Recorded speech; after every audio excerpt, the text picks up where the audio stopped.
Hi, everyone. Welcome. It's lovely having you all here. Welcome to our monthly series sponsored by Plant Powered Metro New York with our beloved chef Carole. My name is Wendy Sachs, and I'm on the board of Plant Powered Metro New York. Plant Powered Metro New York empowers people to find better health and overcome chronic disease through whole food, plant-based nutrition. Together with a wide network of grassroots leaders, organizers, and educators, we raise awareness about the dramatic health benefits of whole food, plant-based eating. With a food as medicine approach, we offer education, build supportive communities that empower people to make lifestyle adjustments, and organize and lead projects that spark changes in food policy, practice, and hopefully culture. So welcome to this plant-powered full hour and 15 or 20 minutes with our beloved chef. Carole, what's on the menu today? Oh, Wendy, thank you. And thanks to everybody for coming. We're actually, moving into fall/winter, actually winter for me here in the mountains where I live. And I decided that we're going to make some comfort food. And most of it is based on beans and grains. But at the last moment, I decided, you know what? I want to show you about some greens because I'm always saying, get your greens in, get your greens in. And recently someone said to me, what do I do with kale?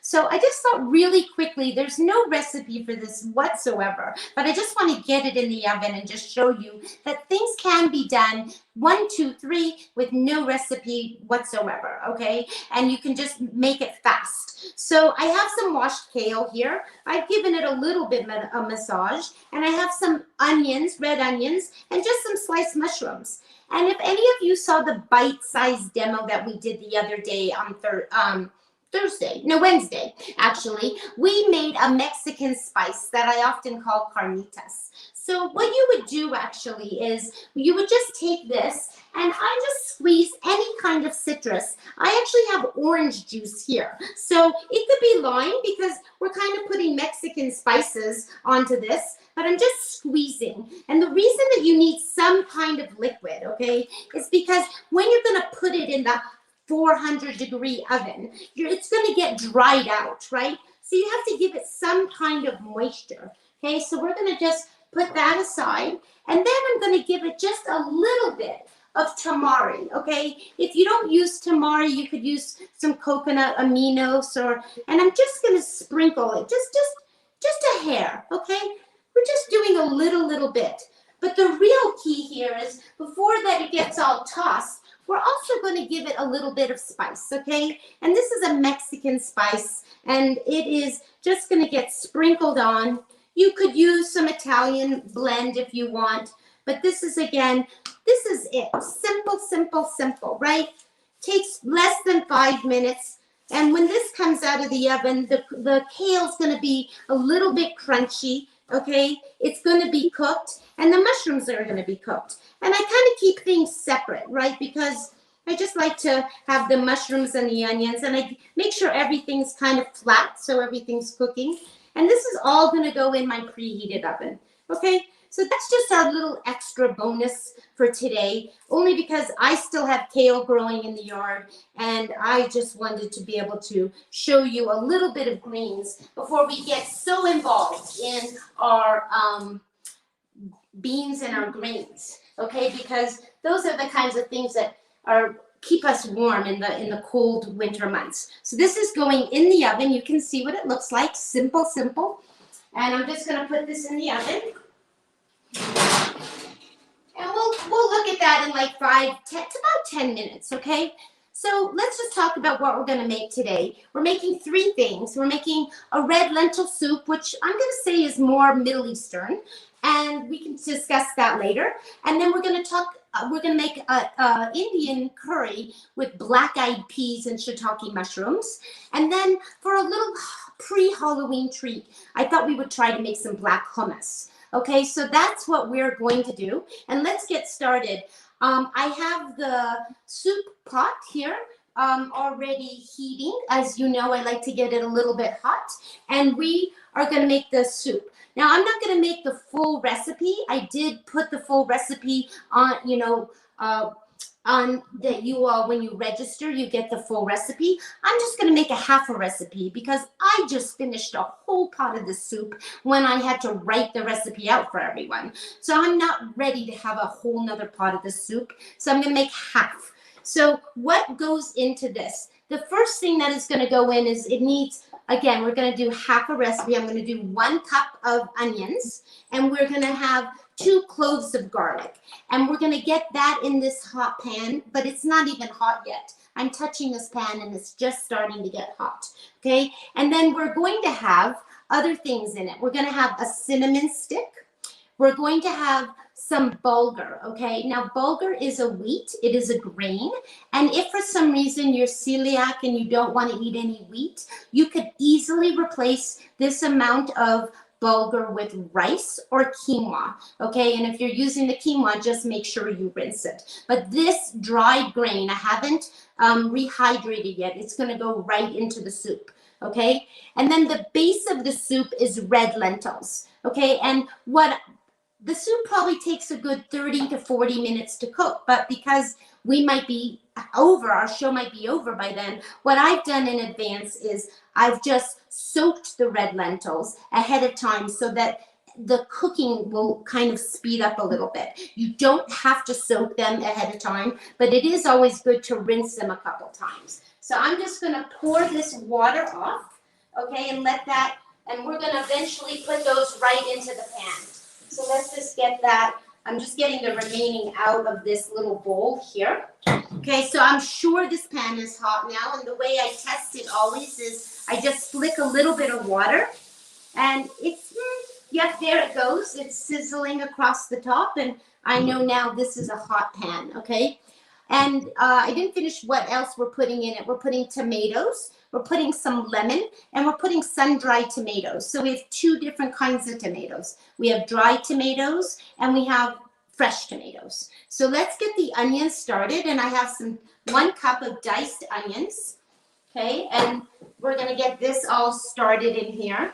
Now we're gonna water, broth, saute these onions, okay?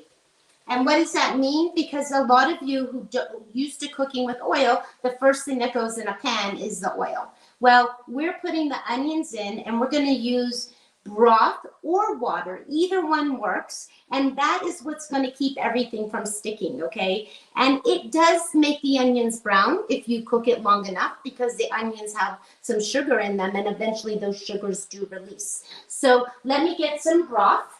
And all of you have heard me discuss this many, many times. I make my own broth. Today, I actually only made a little teeny pot as I was cutting tomatoes and onions, and I had some things. I just made a little pot because we're only going to need like 4 cups. But I'm going to take this ladle here, and we're just going to put this on the bottom a little bit. And we're never going to drown the onions. You don't want them covered. You just want to have a little bit of moisture so that they start to cook, and that's what's happening. Okay, so I'm going to just put this stock over here, and we're going to use that eventually later. We're going to add the garlic now, and I have 2 cloves of garlic. The full recipe is 2 cups of onions and 4 cloves of garlic, but again, I'm just going to make half. And we are you can make this with yellow lentils if you want. I like the red lentils. Why? Because they cook really fast. They're smaller, and I could just try to show them to you, hopefully not dripping a lot. But this is what they look like. See, I am dripping a little bit, but this is what they look like, okay? And they're very small, tiny, they're thin, thinner than a green split pea, and they cook fast. So that's what's quite good about it. So those onions are going to cook for 3 to 5 minutes, and they're going to get brown. A little bit, just the aroma of the garlic is starting to come out, okay? And we are going to also start to add our other things. And it's such a simple thing. And I didn't cut everything, so we actually have to put 2 fresh tomatoes, and we are going to put lots of mint in it.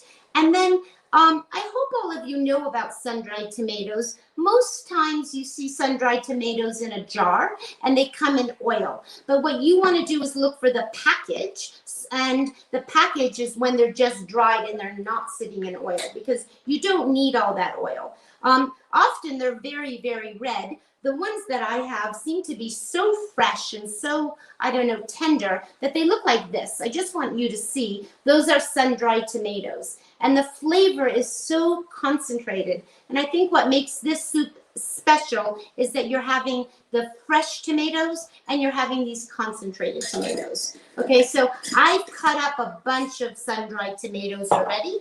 And sometimes I just use actually a scissors to cut them because it seems a little bit faster just cutting them with the scissors rather than a knife. So let's keep stirring here. And this is looking quite good. Okay, smells good. Already that garlic is good. And let's get these tomatoes actually cut because we are going to need them. So I'm going to put right now, I'm going to put the, let's get the herbs in here. So we are going to put in 1 cinnamon stick. Now the recipe calls for 1, so let's just half this because I am using half a recipe. So that means we're going to save that other half there. And we need to have 1 bay leaf. And I'm actually going to use, I wanted to show you, we all know there are lots of kinds of bay leaves actually, but I actually bought some Indian bay leaves recently, and these are really big, beautiful, and they actually are bay leaves with a little bit of cinnamon in them. So today I'm actually going to, because we're putting cinnamon already in here, I'm going to actually just use one of these special cinnamon bay leaves that are really special for Indian cooking. And our soup really isn't Indian, but it will be just perfect because we already are putting the cinnamon in it. So we might as well just add more cinnamon kind of flavor, but a regular bay leaf can do. And then what we're going to do is we're going to put the cumin.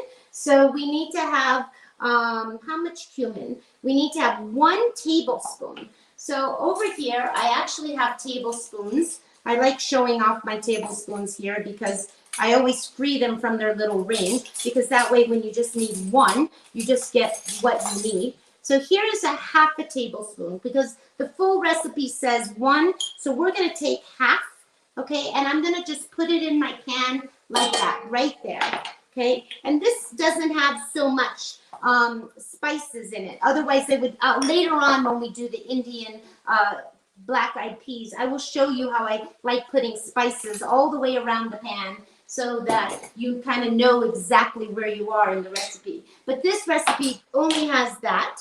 And then it has a little bit of cumin for later. Let's put a little cayenne in it right this minute. And we're going to just mix all the onions and the herbs. And the reason it needs a little bit of cayenne is because we're staying away from the salt. So the 2 flavors that are going to help bring the flavor up are some lemons and some zest and a little bit of cayenne. Okay. Oh, and I forgot to tell you that the other tomato thing that we're having is we're going to have a little bit of tomato paste in this recipe. So let's keep going, and we are going to get this stirred. Okay. And we're going to get the cumin all mixed in with the garlic and it smells so good. I wish we could have some kind of like way to get the smell over to all of you. And that's happening. Soon it's going to need just a hair of broth. So we're just going to put a little broth. It's not even sticking. I can show you that. I just want to show you that it's not sticking. Okay, we're going to get this out. And this is what this looks like. Can you see? And nothing is sticking. And we've not used a drop of oil. Okay, so that's happening. So the next thing that's going to go in is we're going to put our sun-dried tomatoes. Okay, that's going in there like that. And we're going to add this cumin we did, cinnamon stick, bay leaf, sun-dried, and we're going to cook it again. Now that kind of, all that moisture in there kind of helps rehydrate the, if your tomatoes are really dry, but these are not too dry, they're very fresh. Okay, and now we're going to put everything else in. We're going to put the red lentils, okay, that's the red lentils.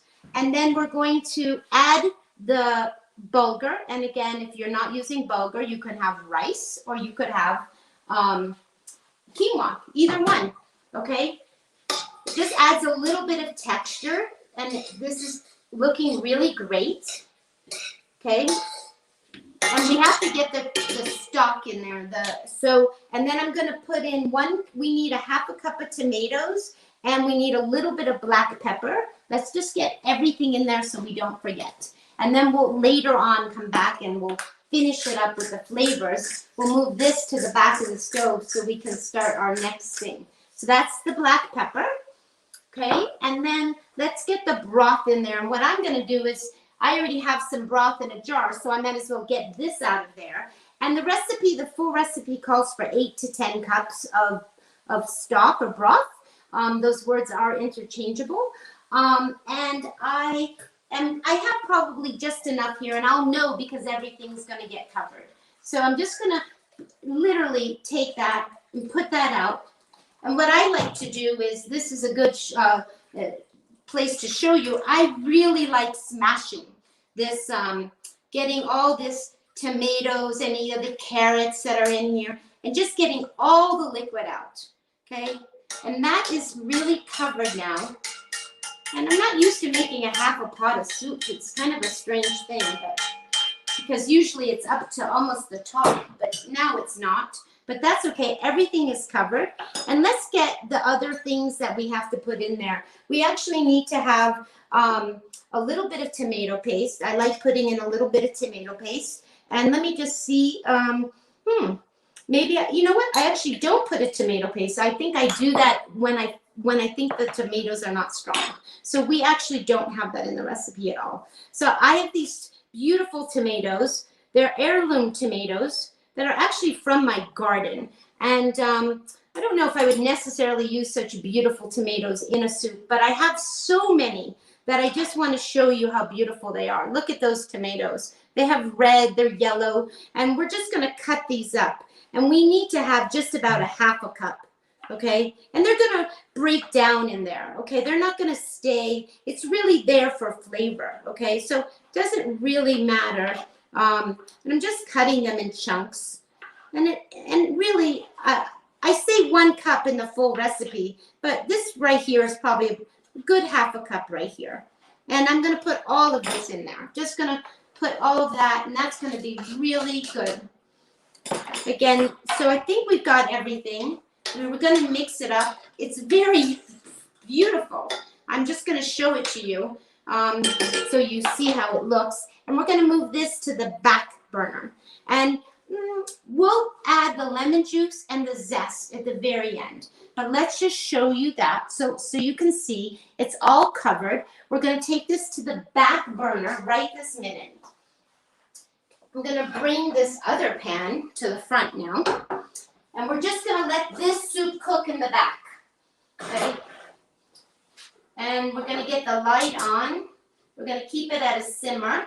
And I'm going to put a lid on it. And while we're back here, okay, I'm going to check. Let's look at how looking delicious. Smelling good, looking delicious. Let's close this so you can see what's going on. Okay, and you can see that the mushrooms are cooking.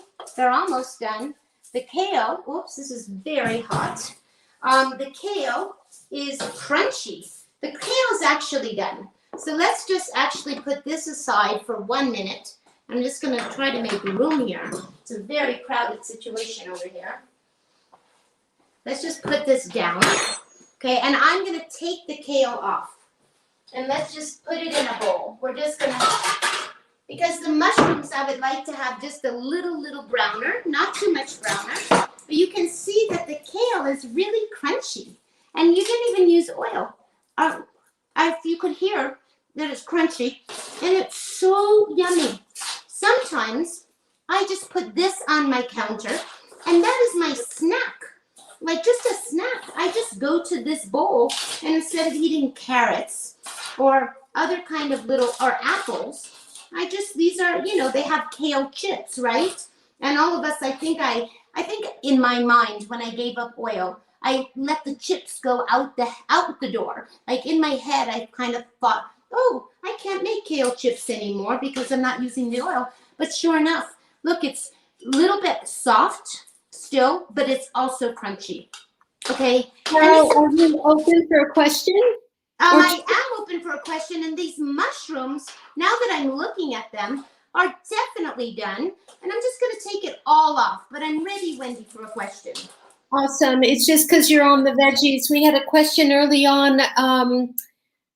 What temperature did you roast the mushrooms and the kale at? I am at currently 400, but you could be at 400 or 425. It really doesn't make a difference. Awesome. And about time, like 15 minutes? Well, we started about 10 minutes ago, right? I would say 10 to 12 minutes. I mean, you have to look in there, right? You just have to look in there and see, because the kale can burn, right?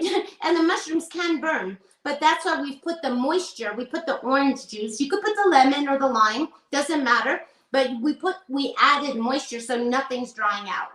Now, how do I love to eat this besides just eating a bowl of this? Personally, I love it on a corn tortilla, and then I smash a sweet potato, and then I pretty much add black beans to that.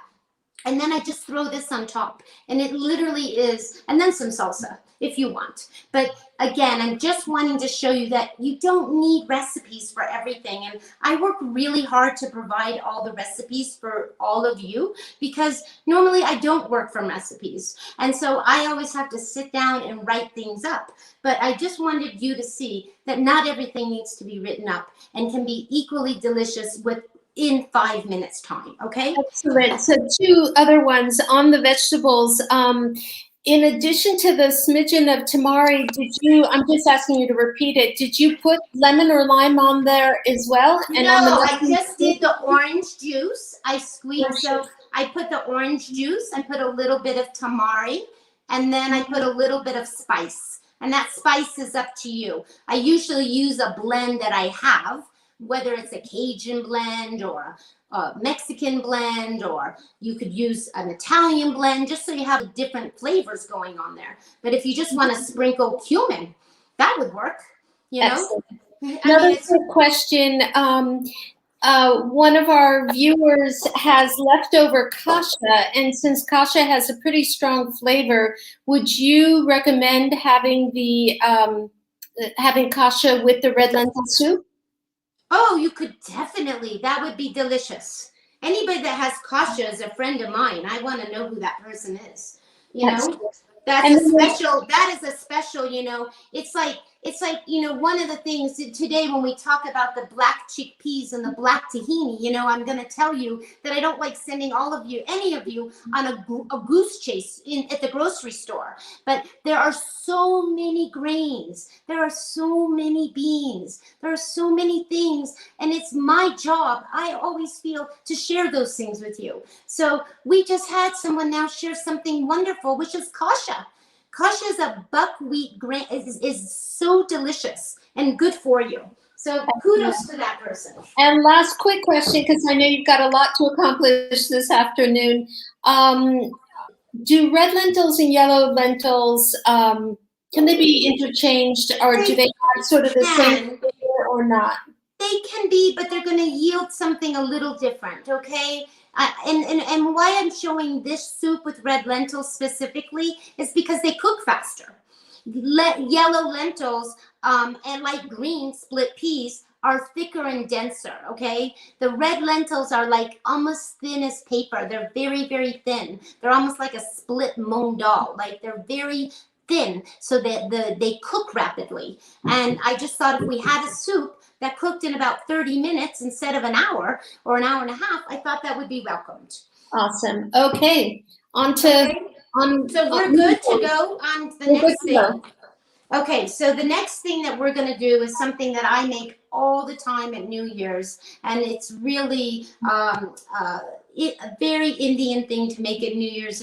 Eating black-eyed peas is a really like wishing everyone good luck at the new year. So why am I serving it and showing it to you now in October? Because it was cold here the other day, and all I could think about was wanting to warm up with really yummy shiitake mushrooms and food that felt earthy to me. So this is why we're eating it now, and I'm showing it to you now. But it is a classic dish made at the new year. Okay, so let's get rid of some of these things so we don't feel all crowded in here, totally crowded in. And I've got this skillet pan heating, and of course we're going to use onions, right? We're going to use onions in everything. And let me just get those onions out. And here in this recipe, we're actually going to make a full recipe because I really super love this recipe. Okay, so let's just get rid of that. And what we're going to do in a medium skillet, a medium-sized skillet, and it's usually full to the top because I fill it too much. But you're going to get a big skillet, and you're going to immediately get it hot. Okay, and you're gonna get the onions cooking just like we did for the soup. Okay, so we're just gonna get those in there now, just like that. Okay, and we need a little broth, right? Because they're gonna stick. So let's just get that cooking. Oh, and you can hear that it's really hot. Sizzle, sizzle. Be careful. Look, I have a skin in there. Now, I have a mortar and pestle, and I think it's a good thing to have in your kitchen. If you don't own one, it's one of those essential items that I feel is really good to have.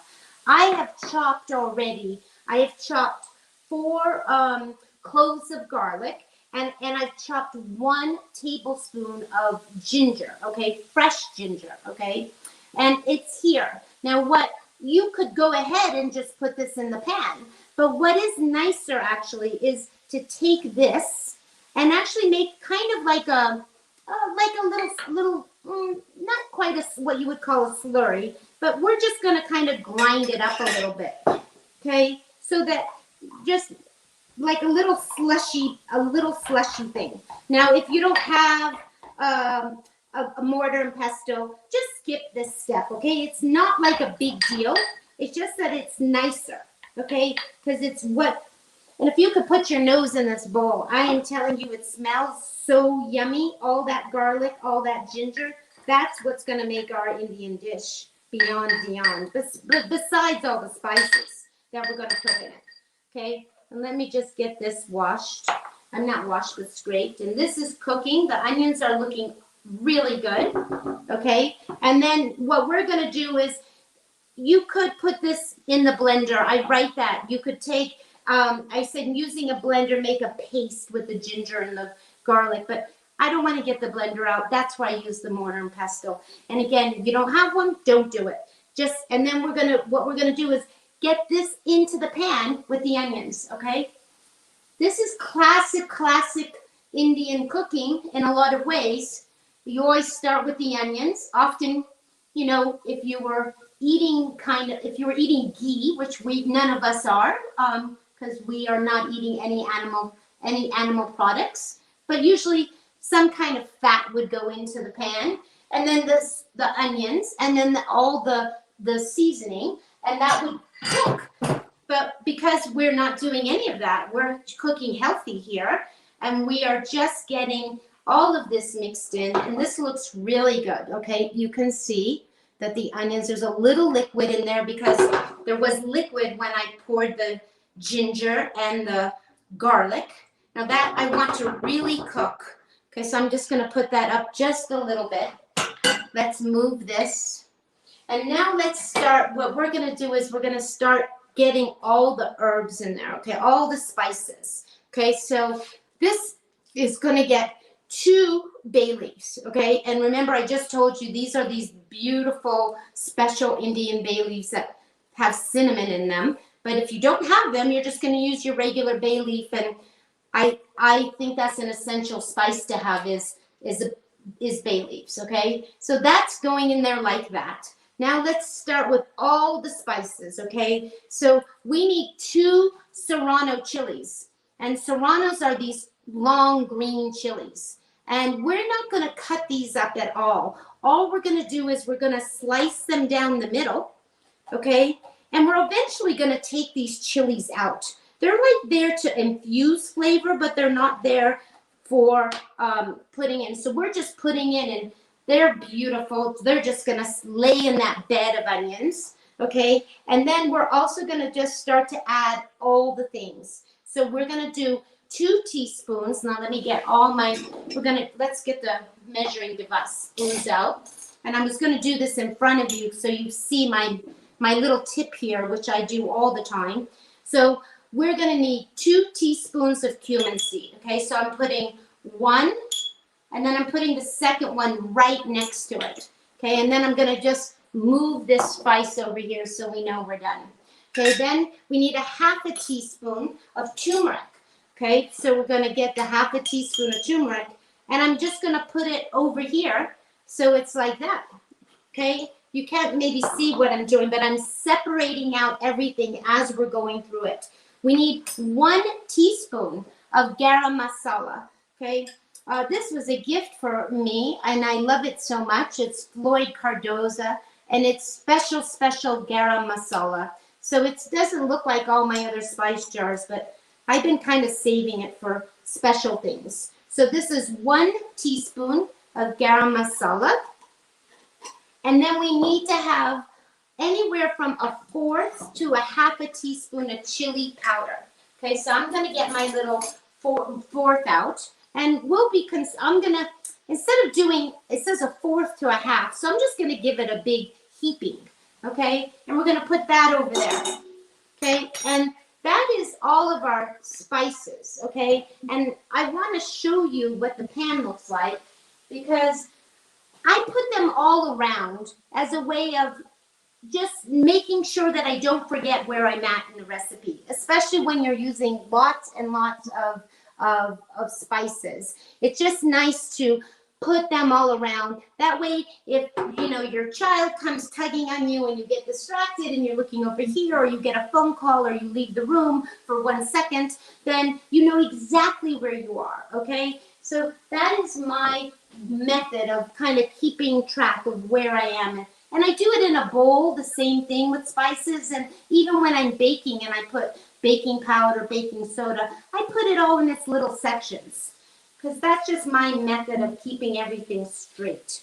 Okay, so this is now what is looking very dry. There's not a lot of moisture, but that's okay because when you're cooking Indian food, you kind of want to get those spices roasted, right? The cumin seeds are getting roasted, and eventually we're going to get liquid in here. So I'm just going to show you, see how that looks, right? Okay. And then what else is going to go in here now? So we actually have to put the remaining things. This is a tomato based. So I actually have 3 tomatoes that I cut up. If you don't have fresh tomatoes, you could use a smaller can of tomatoes, but it is a tomato based sauce. Okay, so that's gonna be some of our liquid, right? Okay, and then I have the beautiful black-eyed peas, which I soaked last night, and then I cooked them on the top of the stove. Now, if you don't want to, let me just get this. I want to use this exact same colander. If you don't want to cook your own black-eyed peas, then just go and buy them in a can, okay? And you probably would need 2 cans for this recipe. But I always encourage all of you to cook your own beans because, 1, you definitely can control that there's no salt in them. You can buy canned beans with no salt, but it's also you're getting much more for your money when you're buying a bag of beans opposed to 1 or 2 cans. A bag of beans, you could almost get 3 servings compared to 1 can, okay? So I'm just gonna get rid of some of this liquid, this bean liquid, but I kind of consider it valuable, that bean liquid. So I'm gonna keep it. I'm not throwing it out, okay? And I'm gonna just get these black-eyed peas in there like that, okay? And I'm gonna keep this liquid off to the side here like that, okay? And we're gonna get all this mixed up together so it can really start to cook, because ultimately the beans are gonna be looking like they're kind of a little bit like a chana masala. They're just going to be covered in a spicy tomato sauce. But it's going to take some time for the sauce to absorb into the beans, right? So And the other thing that is most delicious that we're going to add to this that I love is we're going to put the shiitake mushrooms. So I have almost a bunch of cups, and that's going to go in here too, right this very minute. Okay, so let's just get rid of this. We'll keep this liquid around because we might need that. It's important. And I'm going to look at our soup in a minute because it's out of sight, out of mind, but I really do have it back there. Okay, and this, I'm going to turn the light up a little bit because this usually does take a good 45 minutes to an hour for all the flavors to infuse and to cook properly. The mushrooms have to cook down. All the juice of the mushrooms are going right into the pot. And we do need a little bit of liquid. So I'm going to put some liquid in here. And it really needs to come to a boil. Okay, that's what has to happen. And I think what I'm going to do, because we're on this little burner here, not the good gas stove, I'm going to put a lid on this. And that will help us, that will help with cooking, okay? So let's just put that on there, and that's going to be cooking. Let me just look at the soup back here, see what's actually happening. Oh, it is cooking away. That's good. Let's just see how it's doing. It is cooking. And the lentils are starting to break down. So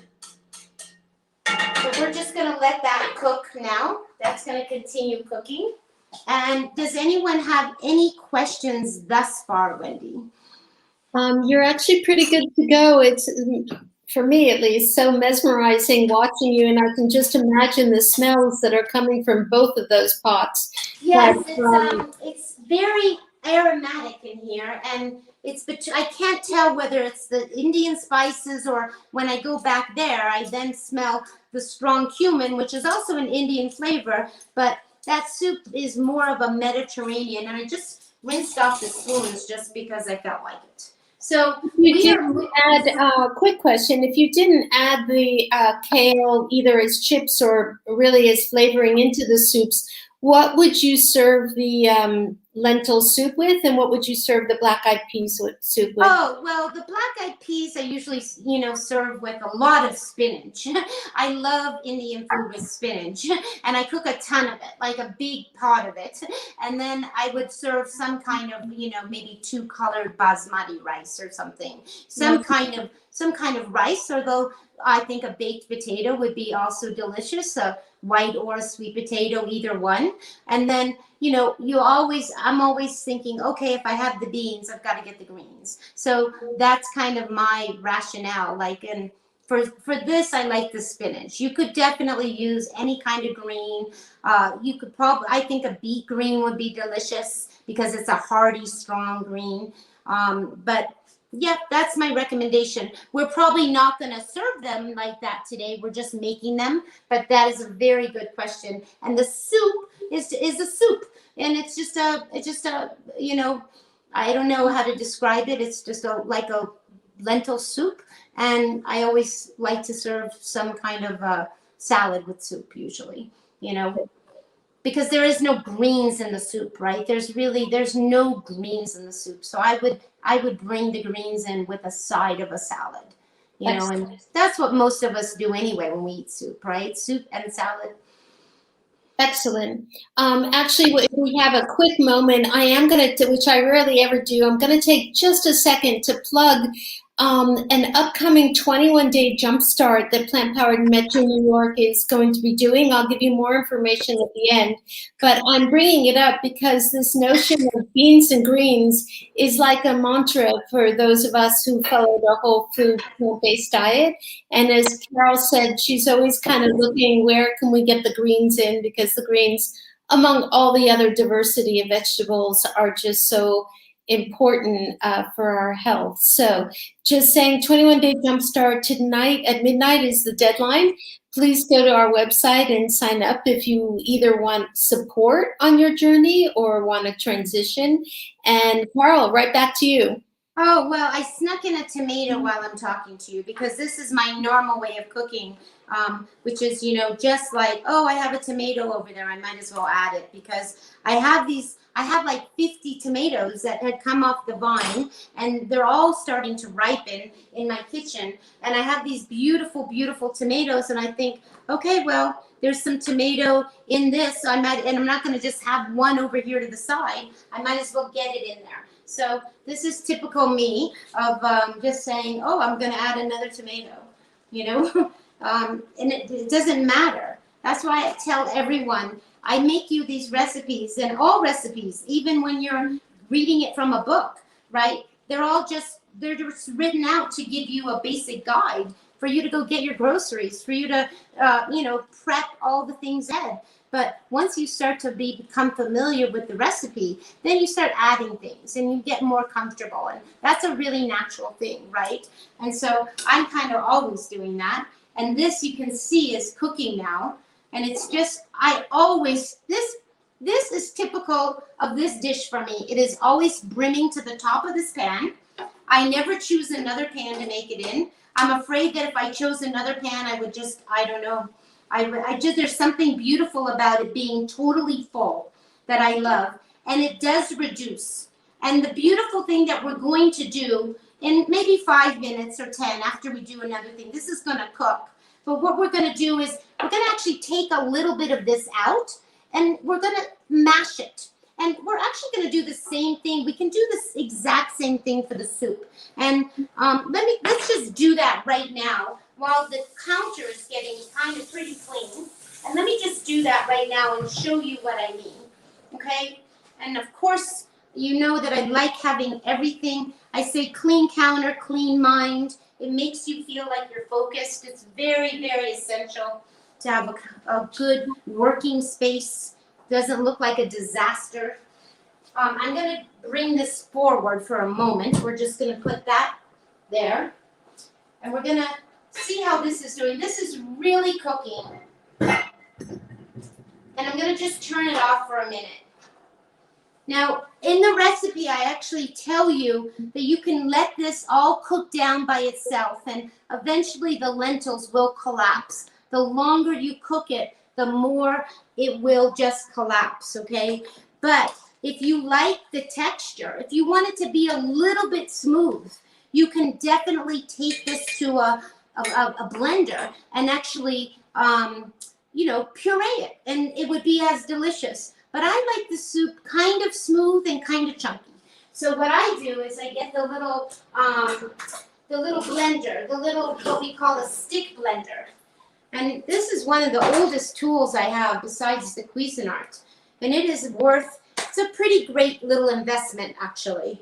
And the really great thing is you don't have to take the soup out of I'm reaching over this pan, which is a little dangerous.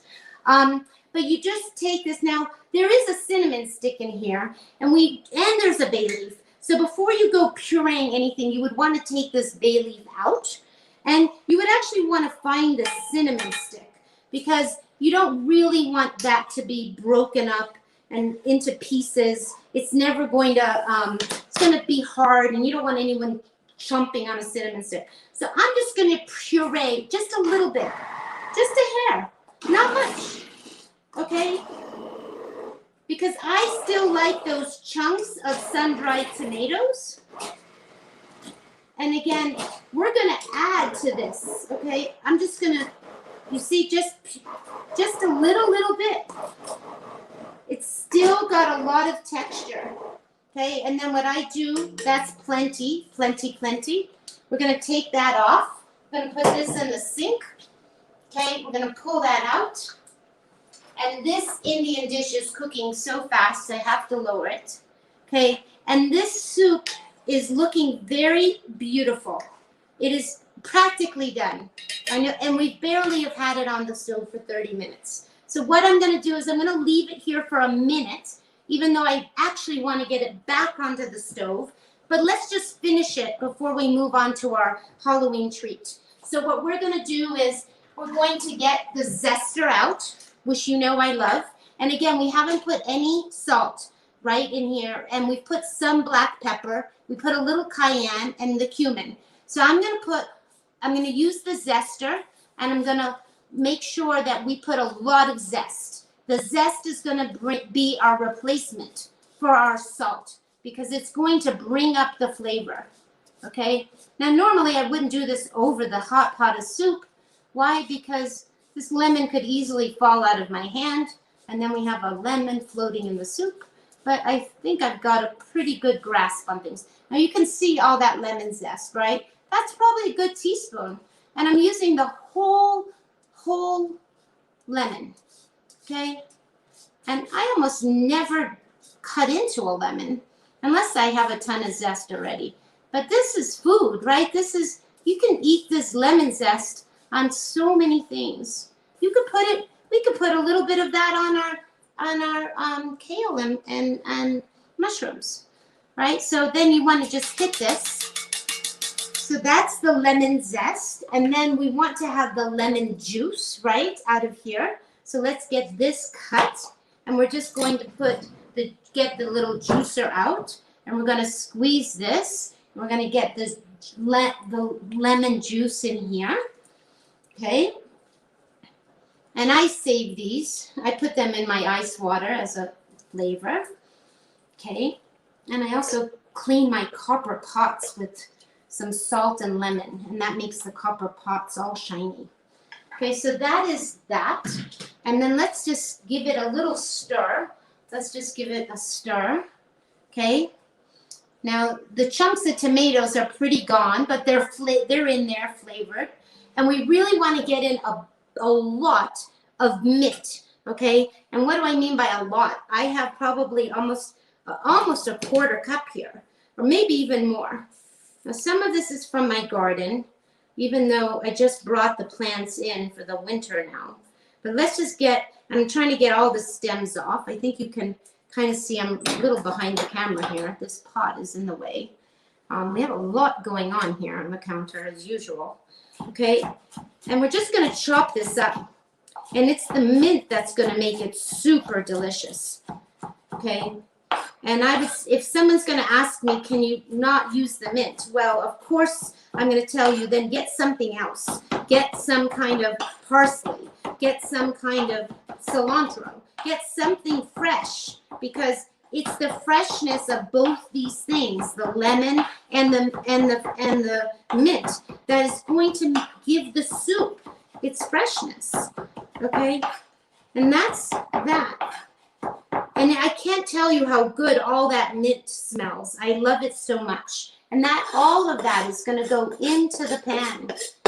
Now, I usually leave a little bit on top so that we can decorate the bowl. But let's just get this in, okay, right now. And we're going to taste it. But the soup looks beautiful. And I'm not kidding you. I just finished a whole pot of the soup just this past week. I even ate some at breakfast time as a way of just kind of getting it out of my fridge. I figured, why can't you have lentils and bulgur instead of oatmeal? So you can eat soup at breakfast. So let's just taste it, because we don't want to say it's finished until we taste it. Oh my God, it is yummy, yummy, yummy, yummy. I even can taste my tomatoes. Those heirloom tomatoes, those tomatoes you can actually taste even though you can't see them anymore. So let's just bring this back to the back. It doesn't need any more cooking, okay? It's there. We can plate it just so you see it. Okay, let's just get all this messy things out of here. So we have our little kale and our kale and our mushrooms, and we have our soup. Let me get the soup here. And we're going to get a ladle, and the ladle's here. So let's just get this out. It looks so beautiful, the soup. So fresh. A nice crusty piece of bread would be delicious. But again, it's what you really want is here is the beauty of the soup. Let's get a spoon in it so it's ready to eat, right? We put our lemon zest already in it, but it wouldn't hurt. We could give it a little bit of zest just as decoration, right? Just on the top. Just on the top. And if you had a little bit more mint, you could put that. And then what we could do is, where is our tomatoes? We have a tomato. Let's get a pretty one. I have a little tiny little tomato here, and we could just slice that up and just put that on the top, and just cut a few slices and just put that on the top like that. Done. Easy. Okay, so everyone can see the soup, right? And we are on our way to making our Halloween treat. Does that sound good? Any questions, Wendy, while we're there talking? No questions, just good to go. And yeah, it all looks so delicious, particularly for these winter months and You know, cooler. I came home, Wendy, from New York. I was there for 2 weeks, as you well know. And I came home, and the next day it snowed.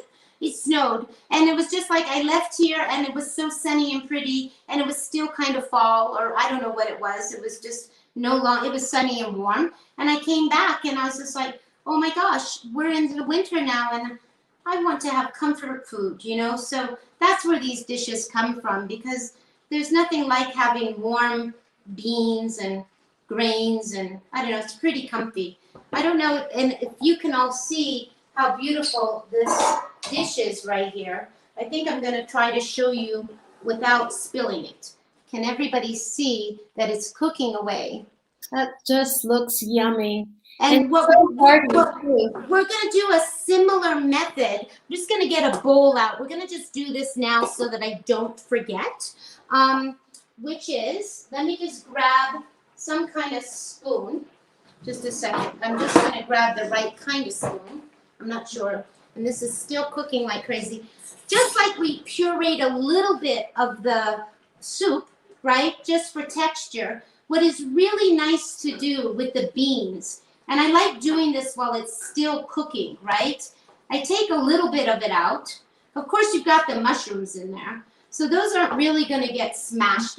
Mushrooms aren't going to get smashed at all. But I take a little bit. Let's just say that's about a cup.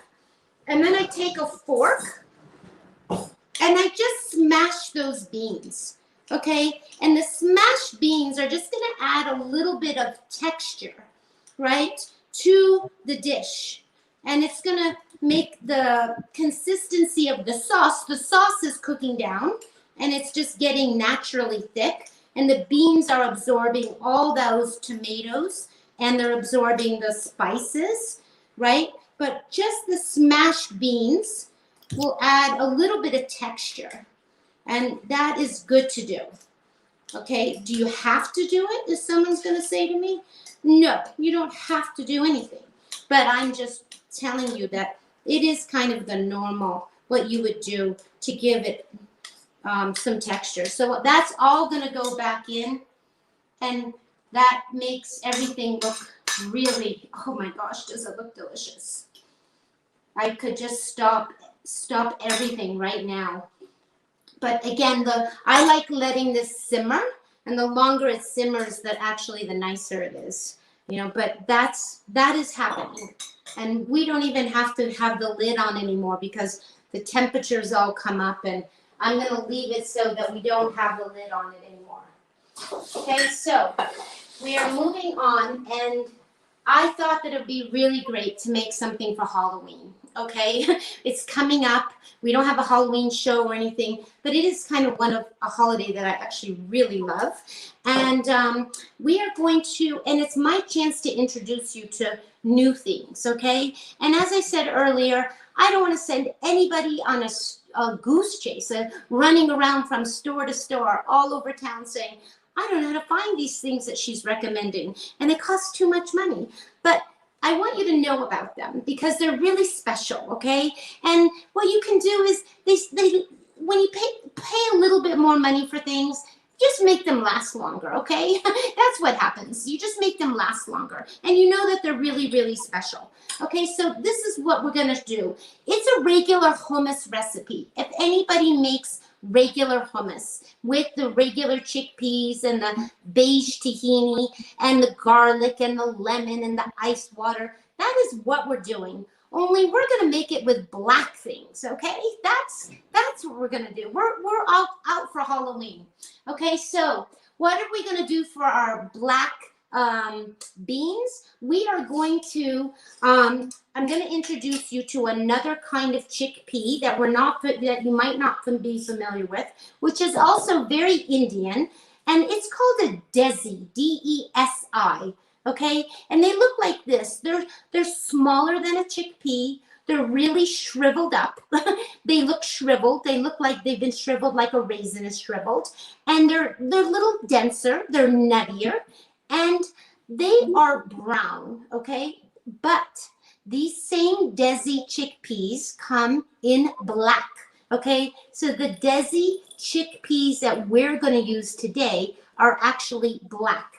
It is very common and easy to find the brown ones. The black ones are a little bit harder. And where are you going to go get those? You can go to Amazon to get them. You can go to, I don't think Whole Foods you'll find them, but Wendy's gonna, if you're in New York, I know a lot of you aren't in New York, but if you are in New York, you could order from Calusa stands. You could order because they're an Indian market and they would have the black chickpeas, okay? So I wanna show you what black chickpeas look like, right? I've already cooked a lot of them and they're really beautiful, okay? Now, if you don't have the black chickpeas and you really want to make some kind of scary bean dip, then just use the black beans. You know, just use regular black beans. I'm sure black beans would be delicious with tahini, okay? These are very good. Okay, we're probably not going to use all the ones that I cooked because I have some of this in the refrigerator too.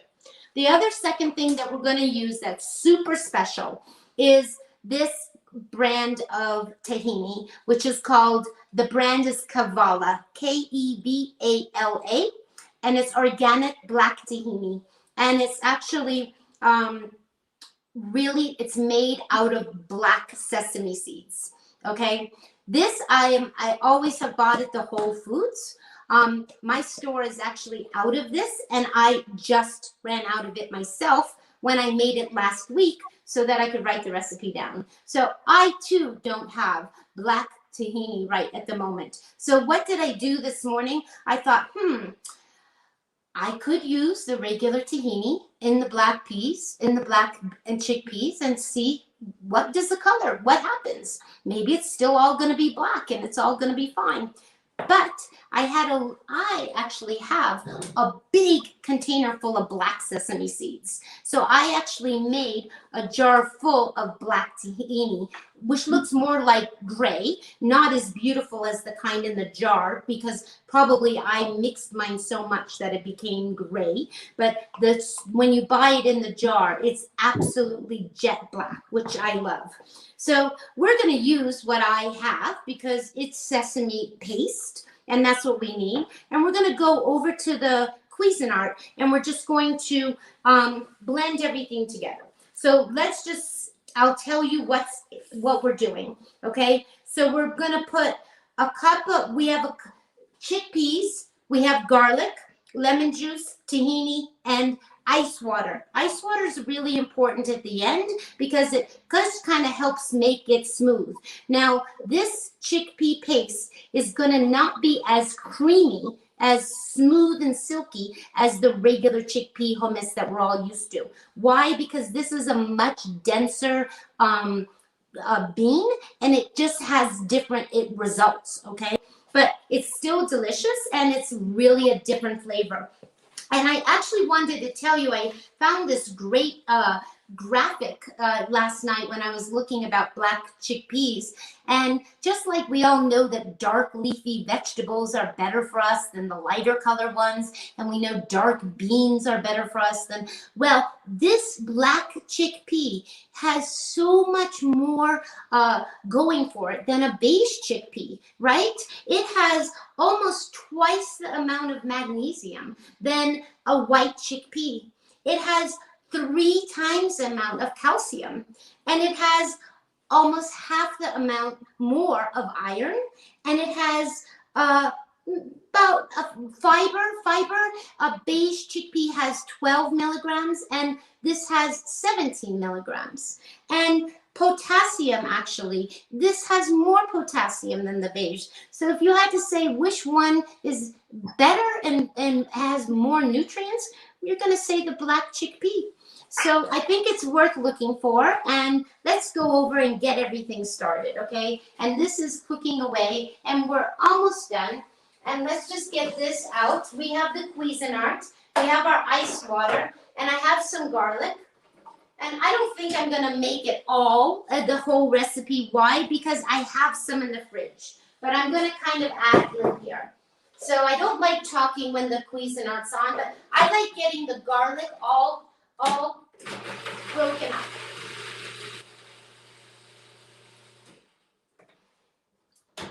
And I'm going to use, I'm not going to make a full, I'm going to get about a big full cup of these black chickpeas.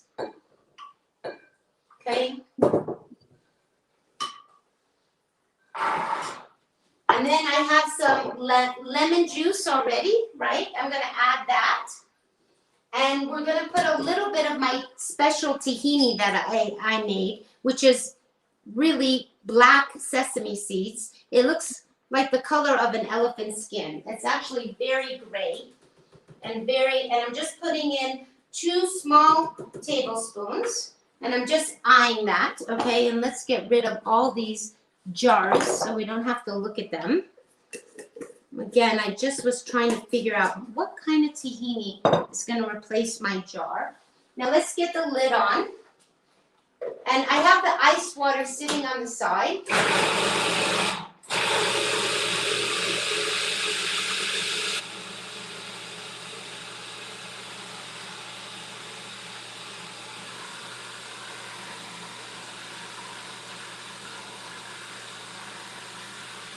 Now you can add a little cumin. It's something that I don't think I mentioned, but you can add a little cumin.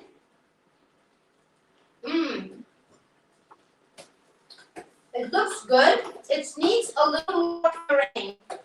Again, I think I mentioned to you that this won't be as smooth.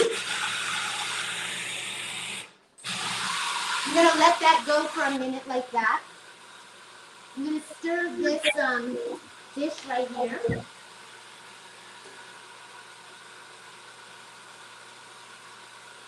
And we're going to add our water.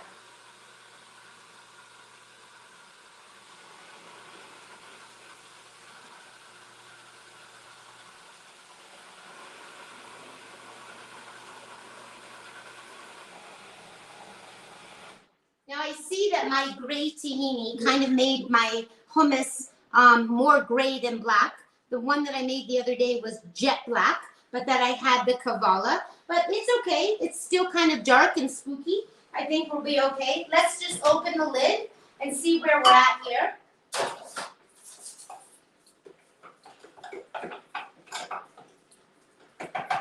Just 1 minute. I want to give it a taste with a proper spoon.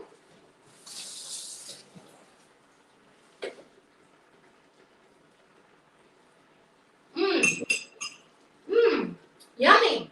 Tastes good. I'm going to add a little bit of beans more to it, just a little bit. And I'm going to let it just go. We're going to get it all presented. Let's just get that mixed up.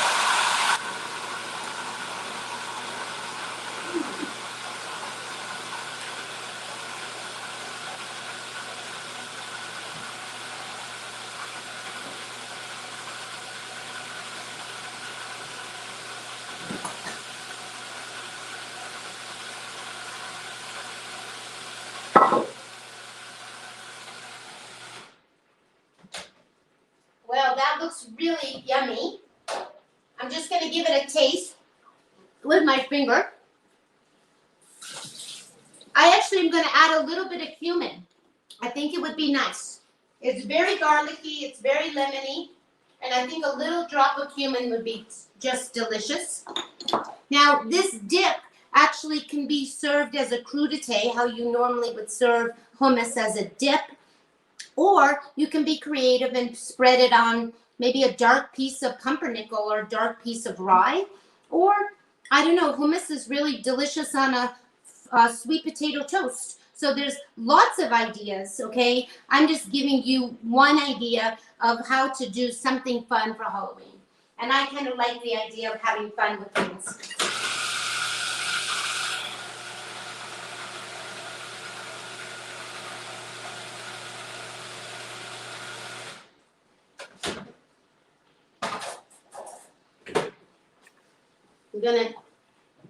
And remember I said to all of you, it's not gonna be as creamy, okay? Usually it's super, super creamy, the hummus, but this is still a good black bean dip. So I'm gonna get it out into this big plate. Now this one is a little more gray than the one that I made at the beginning of the week, but that's okay. It's still something special, right? Looks really yummy. I'm gonna get it all out of the Cuisinart. Let's just get it all out. And again, you could play with it on your own. You could cut a bunch of little red peppers and I don't know, those tiny little red peppers and make a bunch of fingernails and put it on carrot sticks or something. You could be fun making spooky things, right? But I like doing that. And then let's get this. And then I love putting whatever's inside. I always like just sprinkling on. So let's just get these sprinkled on the top, right? The beautiful black chickpeas, just for some added decoration, right? So people know this is black chickpea hummus. And then I always think it's nice, I didn't get any out, but let's get them out now. I'm gonna add a little bit of sesame seeds, and I'm gonna add the white ones, right? That's gonna make it also very pretty, okay?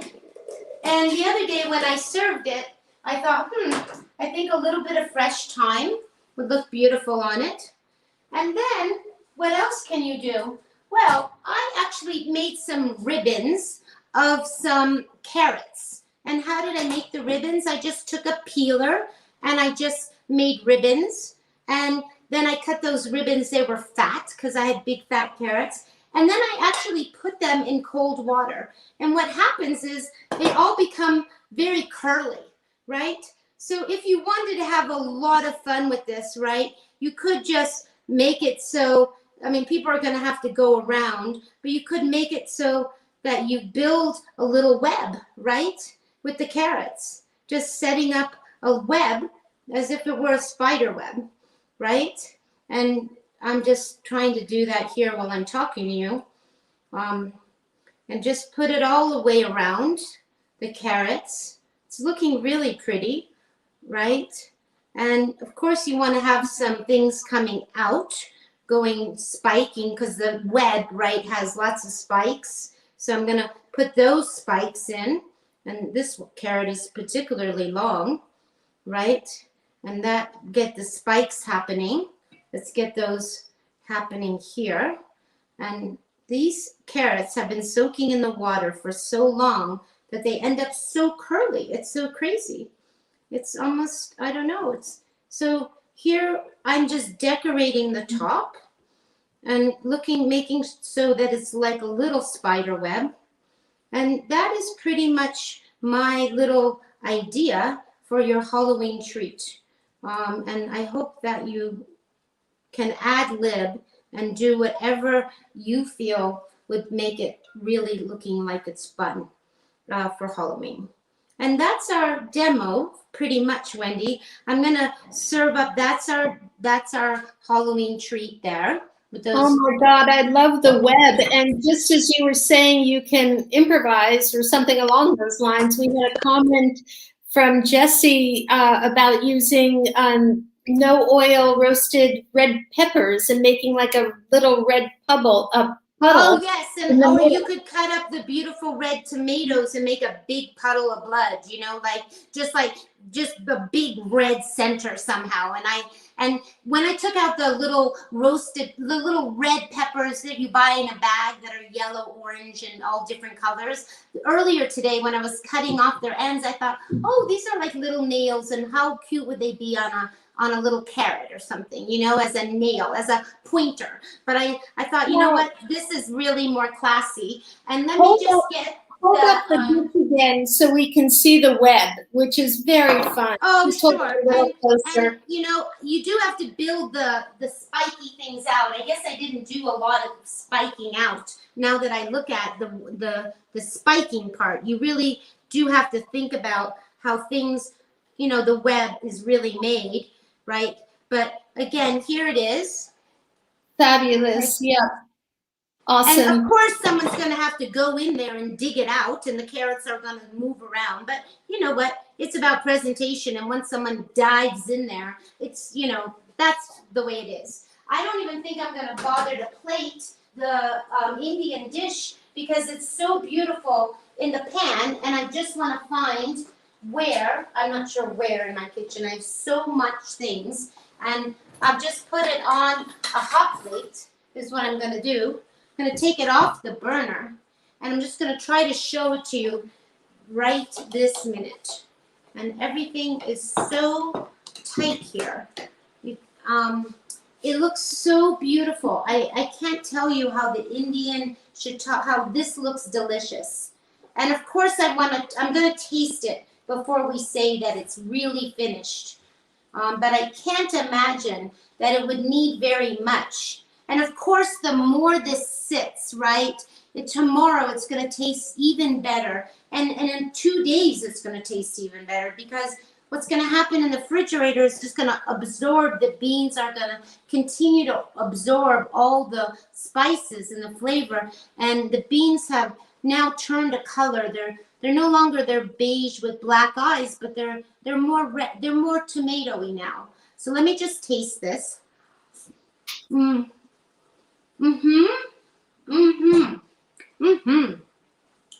It's just fine the way it is. Maybe we should just put it in a bowl. Maybe that's just really the nicer thing to do. So let's just get a spoon. And of course, we're not going to serve any of the serrano chilies stay back, right? And the big bay leaves stay back, right? But here is this. This is what this looks like. I just want everyone to see those beautiful. There's nothing. Those shiitake mushrooms are going to just send you to heaven because they're just so delicious. And ultimately, as Wendy asked earlier, what will I serve with this? I would cook, and I actually have it here waiting for my own dinner.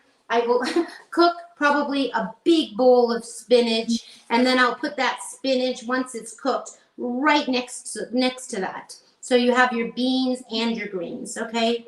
Awesome. So this is everything, and we're really super on time. And we're right on time. And you do have two questions. Let's see. One was, and I know it's going to change the taste, but are there any lower fat substitutes for the sesame seed?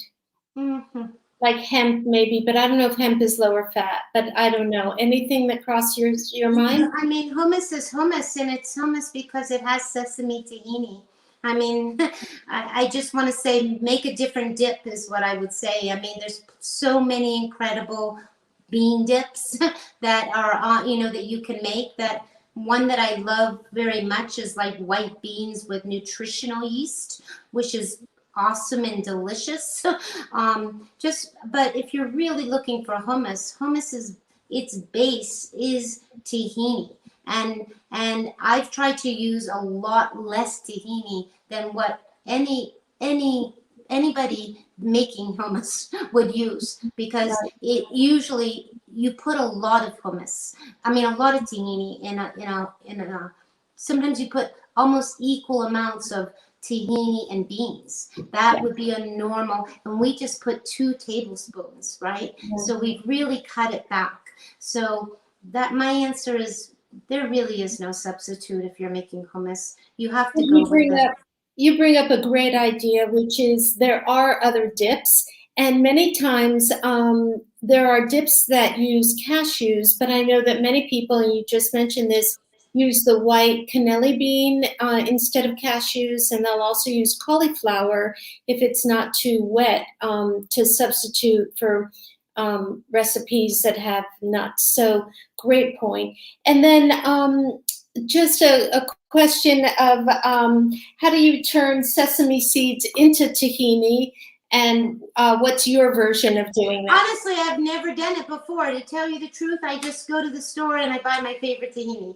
I never think about it. It was just last night when I thought, oh dear, I am really out of black tahini, and I'm getting ready to present it to everyone. And my store didn't have it, so I actually just put it into just like a peanut butter. I just put it into the Cuisinart or the Vitamix, and I just blended it. And what comes out is some oil out of it because it's pureeing. And the reason mine didn't stay black, I think, was because I did add a little bit of water, just because it was not moving around the bowl as I expected it would. And maybe, I'm guessing, usually when you pick up a jar of tahini and you look at it, what does it say? It doesn't say here. It just says contains sesame seeds, right? That's all. It doesn't say it contains sesame seeds plus oil. It just says sesame seeds. So when you have the right machine to really process the seeds,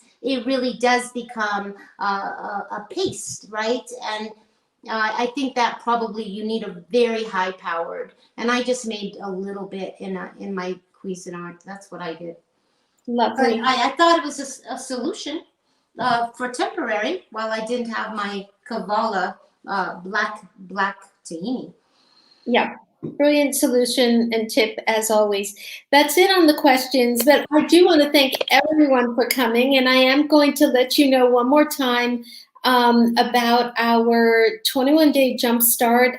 The deadline is midnight California time, actually. So 3 o'clock in the morning here in New York for us. Liana will be collecting all the registrants and doing all the pre-game stuff by early tomorrow morning, Monday morning. And our first night of orientation is this coming Wednesday, and then the bulk of the classes will be the 3 consecutive Sundays, and you'll get mentorship for 4 weeks. So again, for those wanting to improve their health, sustain their health, and want some support, or are in the process of transitioning to a whole food plant-based lifestyle, this is an incredible opportunity. It's the first time we're opening it to the public, and it's our 5th or 6th time doing it, but usually we've been doing it for institutions. So you, the public, are invited. Please go to our website to register. The link is on the screen. And then come to our website as well for all the upcoming events. You'll find a calendar of events. And finally, to reach Chef Carole, you can find her and her gorgeous pictures actually on Instagram.